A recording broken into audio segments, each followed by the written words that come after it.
गोर लागै छी अहाँ सब गोटाके, जते दर्शक छी, जते हमरा अहाँ सब देखै छी तकरा सबके प्रणाम। आशा करै छी जे अहाँ सबके हमर गीत नीक लागत। अहाँ सबके हमर चैनल मैथिली गीत पर रुचि में बहुत बहुत स्वागत है। हम सुरुचि अहाँ सबके समक्ष एकटा मैथिली गीत मिथिलाके वर्णन लऽ के उपस्थित भेल छी।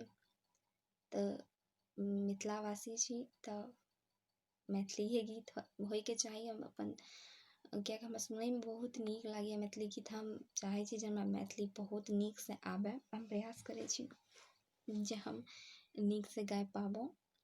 एकरा बस जिज्ञासा भेल जे नहि हम गाबी, तऽ अहाँ सबके समक्ष हम प्रस्तुत छी।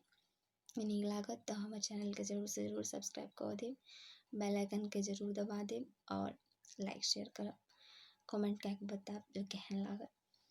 धन्यवाद। एहन सुंदर मिथिला धाम दोसर पायब कोन ठाम, दोसर पायब कोन ठाम।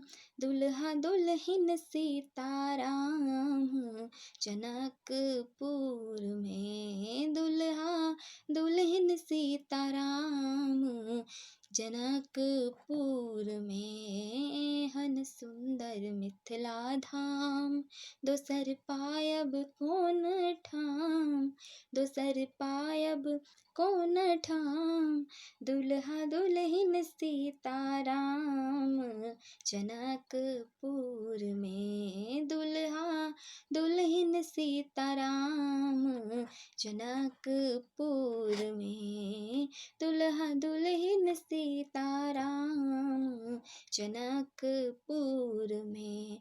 हम किया करबै ककरो आस, जखन मिथिला हमर बास, जखन मिथिला हमर बास।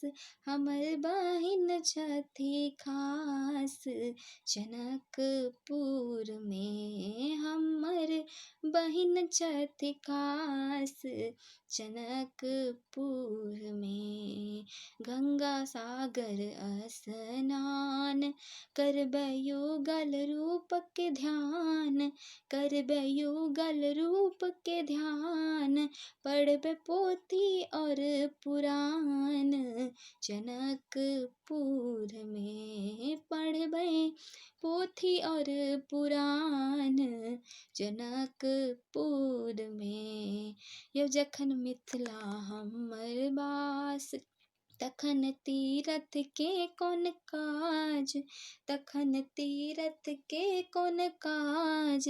बनि कऽ पाहुन एला राम जनकपुर में, बनि कऽ पाहुन एला राम जनकपुर में। दुल्हा दुल्हिन सीताराम जनकपुर में। एहन सुंदर मिथिला धाम दोसर पायब कोन ठाम, दोसर पायब कोन ठाम। दुल्हा दुल्हिन सीताराम जनकपुर में, दुल्हा दुल्हिन सीताराम जनकपुर में। दुल्हा दुल्हिन सीताराम जनकपुर में। धन्यवाद, बहुत बहुत धन्यवाद। अहाँ सबके बहुत रास धन्यवाद। आशा करै छी जे अहाँ सबके जरूर नीक लागत हमर गीत। जरूर बताएब कि केहन लागल हन। लाइक कऽ देब, लाइक कऽ देबै तऽ हमरा और जिज्ञासा बढ़त जे अहाँ सबके समक्ष हम और आबी, गाबी, सीखी। तो धन्यवाद।